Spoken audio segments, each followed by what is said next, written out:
Bonjour les amis, j'espère que vous êtes en forme, que vous avez la pêche. Bien évidemment, n'oubliez pas d'agir, de mettre un énorme pouce bleu et de me mettre en commentaire agir. Bon, aujourd'hui on va parler du Dogecoin. Est-ce que c'est une énorme mascarade ou une vraie opportunité? Rappelez-vous, je vous avais fait un live récemment, je vous avais dit ça tient super bien. Et en fait, c'est un truc de dingue le Dogecoin parce que derrière, il n'y a rien de solide. D'accord? C'est juste du vent.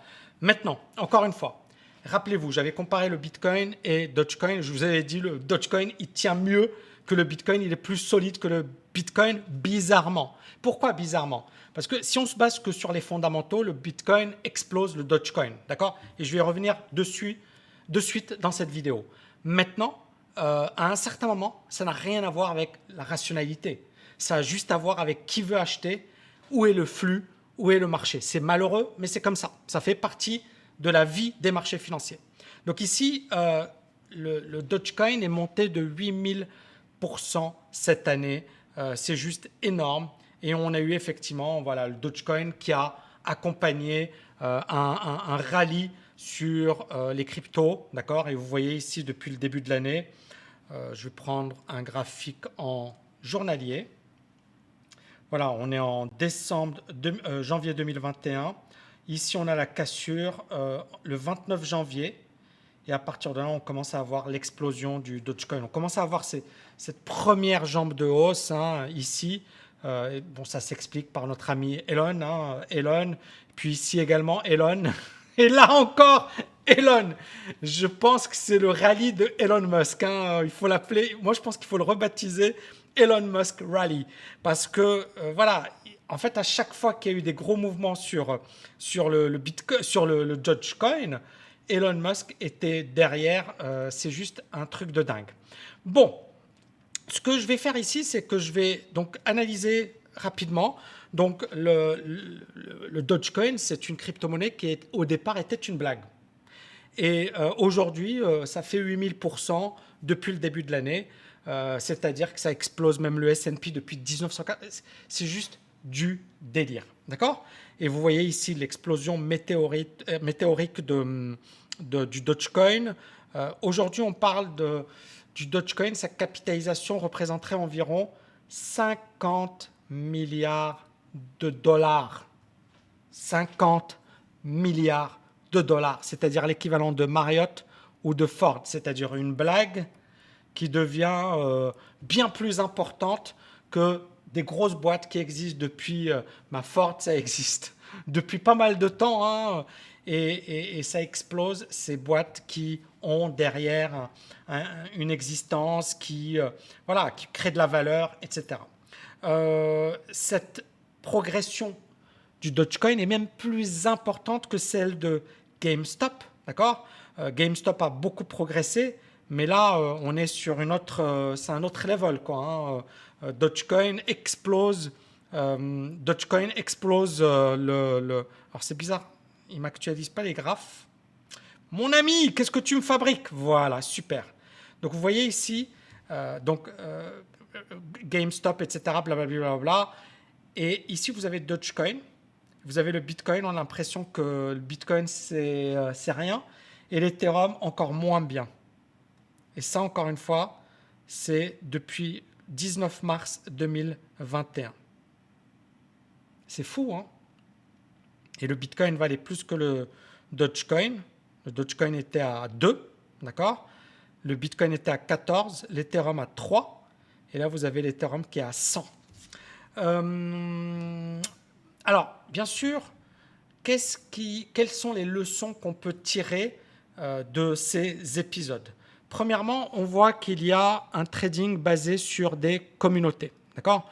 On n'est pas sur un truc qui monte parce que c'est sympa, parce que les résultats sont positifs, parce que les fondamentaux sont positifs. Non, non, non, non, non, tout ça c'est du vent. Les fondamentaux, on s'en fiche. Le fait que ce soit quelque chose de... On s'en fiche. Non, non, non. Il y a juste des communautés sur des forums et qui vont s'échanger le type.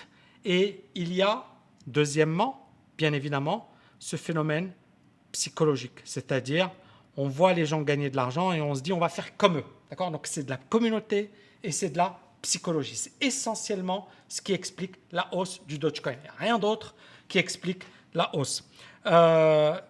Et bien évidemment, il y a beaucoup de gens qui sont dans une situation de FOMO parce qu'on a constaté qu'il y avait énormément de nouveaux entrants, de particuliers qui n'avaient jamais touché au marché financier, qui arrivent sur le Dogecoin parce qu'ils voient une progression juste stratosphérique.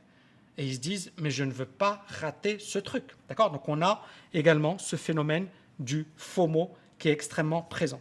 Donc ici, il y a Drash qui dit la chose suivante. Il dit, beaucoup de personnes qui arrivent sur le Dogecoin n'ont jamais connu les marchés, n'ont jamais connu le crack du Bitcoin. Et ils arrivent parce qu'ils se disent, voilà, c'est la fête, il ne faut pas rater la fête. Et donc, il y a vraiment cette croyance selon laquelle ça va continuer de monter. Donc, on est vraiment dans un phénomène de rien ne peut baisser. D'accord ? On est dans ça ne va que monter et il n'y aura jamais aucune correction. Et justement, l'article dit la chose suivante. La hausse du Dogecoin montre qu'aujourd'hui, il y a des trades qui ne sont pas conventionnels et qui vont réaliser des gains exceptionnels. GameStop, il n'y avait rien de logique. Après, la boîte, elle est en difficulté. On peut avoir toutes les explications, mais ça n'expliquait pas ou ça ne justifiait pas la hausse stratosphérique de GameStop. Ce qui explique la hausse de GameStop, c'est avant tout le fait qu'il y a eu une communauté, il y a eu des vendeurs à découvert qui ont débouclé leur position. Il y a eu vraiment tout ce que je viens d'expliquer pour Dogecoin. On l'applique, on fait du copier-coller, on l'applique à GameStop. Alors, donc quelqu'un qui a investi 10 000 $ le 31 décembre sur le Dogecoin aurait réalisé 821 000 $ le lundi. Et puis voilà, alors qu'avec GameStop, c'était 87 000 $. C'est juste pour vous dire, genre des petits joueurs avec GameStop. Là, Dogecoin, c'est du très, très, très haut niveau. Et alors, attention, si le Dogecoin atteint le niveau des 1 $, il pourrait dépasser la capitalisation de grosses boîtes comme AMD, comme CVS Health et comme General Motors. Mais c'est déjà au même niveau que Ford. Alors, le co-créateur du Dogecoin, c'est pas moi, hein, parce que je sais quand il y a des gens, t'as mis, tu détestes les cryptos, t'as mis, non, ça c'est le cofondateur du Bitcoin, du Dogecoin. Il dit, c'est stupide, c'est absurde. Je n'ai jamais vu quelque chose comme ça. It's one of those things that once it starts going up, it might keep going up. C'est ce que je vous expliquais. Rien de logique, rien de rationnel, c'est juste de la pure psychologie. Et encore une fois, le Dogecoin n'a aucune utilité. Contrairement au Bitcoin, il n'a pas de limite sur le nombre de coins qui peuvent être émis. Et on a 192 milliards de Dogecoin en circulation le lundi selon Coindesk. C'est juste pour vous dire à quel point c'est du délire. Alors, les explications, bien évidemment, on est en train de vivre un moment historique et c'est vraiment voilà, on n'a jamais vu ça et peut-être que ça ne va pas se reproduire. Peut-être qu'on est en train de vivre quelque chose d'unique dans l'histoire, en tout cas de la finance. Moi, à ma connaissance, je n'ai jamais vu ça. J'ai vu la folie des bulles des dot-com, mais là, dot-com, ça reste, c'est gentil, quoi. Hein. Là, voilà, c'est du grand art. Je pense que ça va être dans les bouquins d'histoire. Hein. Cette histoire, elle va être dans les bouquins d'histoire. Et là, vous avez Sean the Doge King. Voilà, Doge is about to explode, my friends, who is ready? Doge Day, et c'est ce qu'on a eu le 20 avril. On a voilà, Elon Musk, Snoop Dogg, donc plein de gars qui ont milité pour le Dogecoin et qui ont promu le Dogecoin.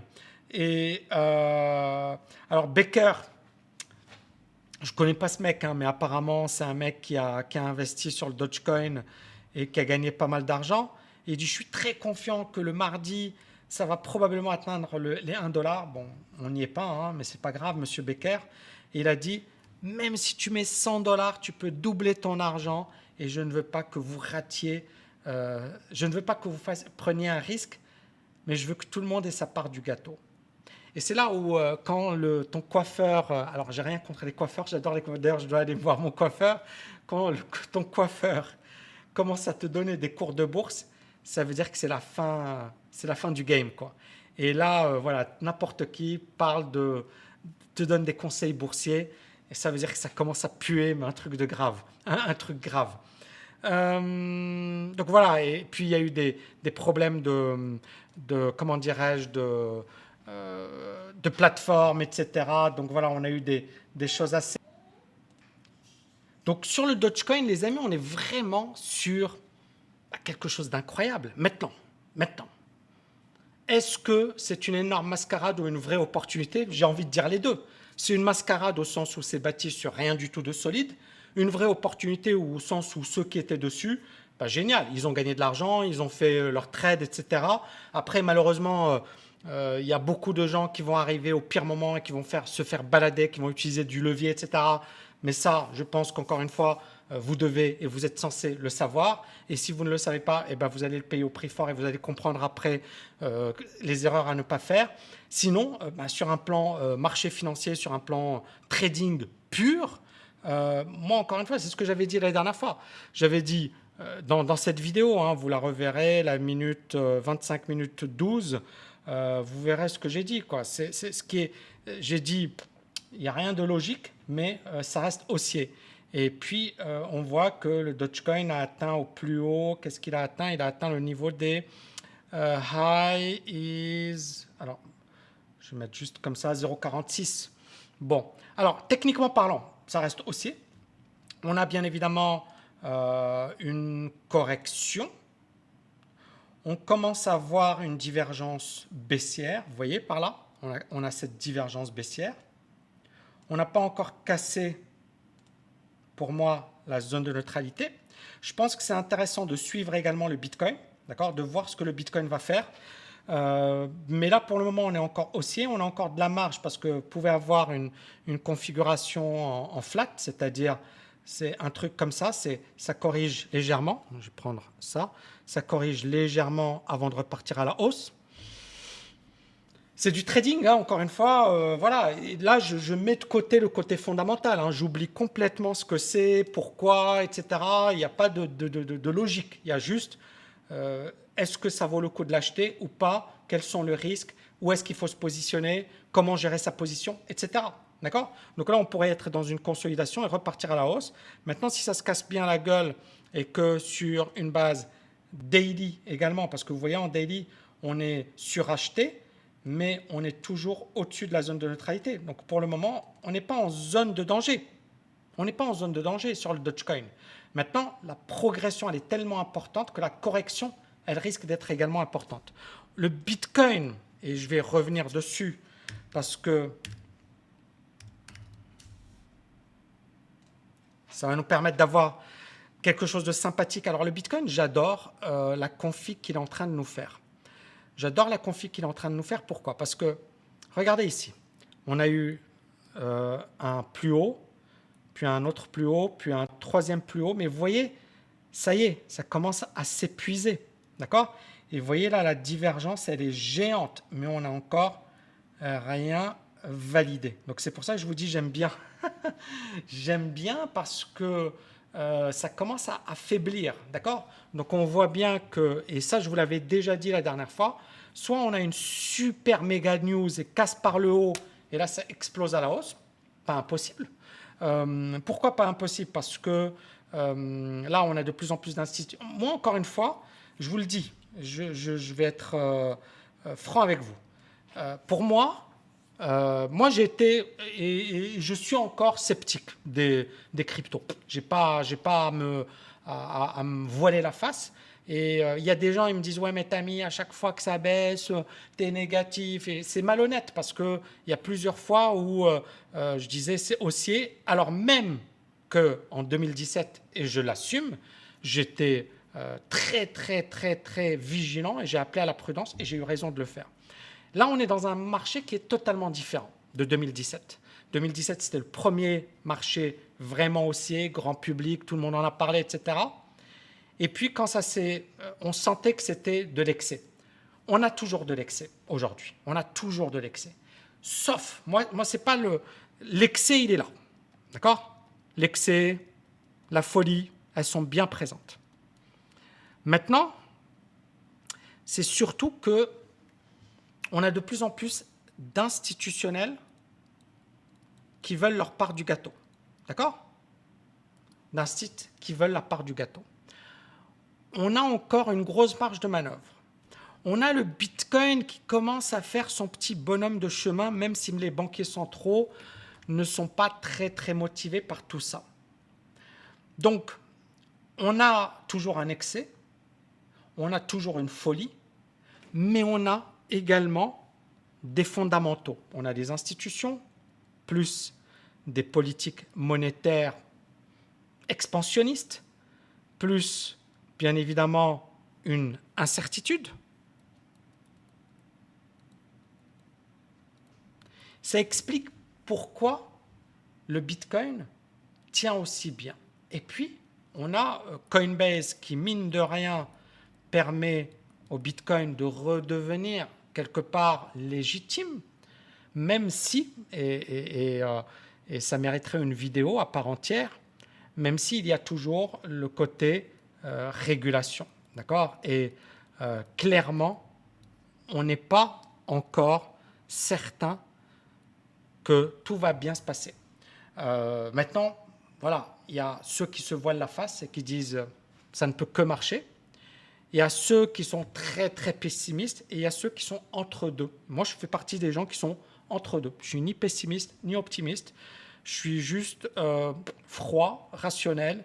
Et voilà, est-ce que c'est une opportunité? Est-ce que ça vaut le coup, etc. Pour moi, oui, il y a des choses intéressantes. Mais oui, il y a également un danger. Il y a également des grosses incertitudes. Et c'est la raison pour laquelle je considère que c'est pas, il ne faut pas tout mettre son argent sur les cryptos, sauf si tu n'as rien à perdre. Tu es jeune, tu n'as pas de responsabilité et tu t'en fiches de perdre ton argent. Dans ce cas, il n'y a pas de souci. Maintenant, si tu as des responsabilités, tu es un père de famille, etc., ne fais pas le con, ou une mère de famille, ne fais pas la conne. Et soyez prudent parce qu'encore une fois, il y a d'autres manières de s'enrichir. Et le but, ce n'est pas de s'enrichir en étant méga stressé et en repardant tout parce qu'il y a une mauvaise nouvelle, c'est de s'enrichir de manière régulière. Donc voilà, moi je pense avoir répondu à la question. Pas une énorme mascarade pour le Dogecoin, mais également une vraie opportunité. Et je vais conclure avec ça. Je pense que le Dogecoin fait du mal aux cryptos. Et pourquoi il fait du mal aux cryptos? Parce que quelque part, ça casse leur légitimité. C'est-à-dire, finalement, regardez, il y a un truc qui vaut rien et qui explose à la hausse. Est-ce que c'est vraiment sérieux? Et c'est ça le truc. Et même des gros, hein, l'ancien de Goldman Sachs, qui est d'ailleurs un crypto-fan, qui l'explique, qui dit le Dogecoin, ça fait du tort à la communauté crypto, parce qu'encore une fois, il y a toujours cet enjeu de régulation qui n'est pas réglé. Donc ça fait du mal à la communauté crypto parce que ça casse un peu la fiabilité, la solidité, le sérieux de ce monde, tout simplement. J'espère, les amis, que vous avez kiffé. Dites-moi ce que vous en pensez en commentaire, bon ou mauvais, peu importe. Encore une fois, et je vais conclure avec ça, une autre conclusion. J'adore faire les conclusions. Je vois beaucoup, surtout sur les cryptos, il y a beaucoup d'émotions. D'accord? Et j'ai constaté que si tu ne dis pas ce que les gens veulent entendre, t'es un traître, t'as rien compris, tu dois apprendre, tu dois...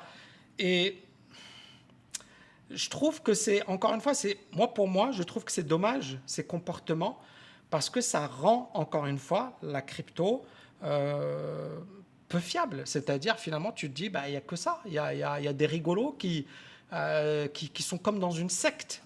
Et c'est ça, c'est Dogecoin, etc. C'est un comportement de secte. C'est-à-dire, il y a une secte, il y a des codes, et puis on y va, mais il n'y a pas... c'est comme, je sais pas moi, Skippy, les inconnus, c'est un peu ça. C'est, ouais, tu vas, tu fais ça, ou tu te jettes de la fenêtre, et voilà, parce que ton gourou te l'a dit. On est un peu dans cette optique. Et c'est ça ce qui me fait peur, c'est que on a retiré la logique, la rationalité pour se baser sur finalement voilà, des croyances. Et ces croyances, elles sont parfois dangereuses et donc vous devez être très très très très vigilant par rapport à tout ça. Et donc si vous voulez m'accuser de tous les noms, il n'y a pas de souci, moi je m'en fiche. J'ai vraiment une grosse carapace, donc allez-y, lâchez-vous. Mais vous ne, comment dirais-je, premièrement, ça ne m'intimide pas. Et deuxièmement, ça ne fait que montrer que derrière, c'est un manque de confiance, quoi. C'est-à-dire, vous avez tellement la trouille que dès que quelqu'un ne dit pas ce que vous pensez, vous êtes contre lui. Et on retrouve ce phénomène dans toutes les autres dimensions, l'extrémisme religieux, etc. C'est-à-dire des gens qui, si tu n'es pas avec eux, tu es tout de suite un salopard. Vous voyez ce que je veux dire?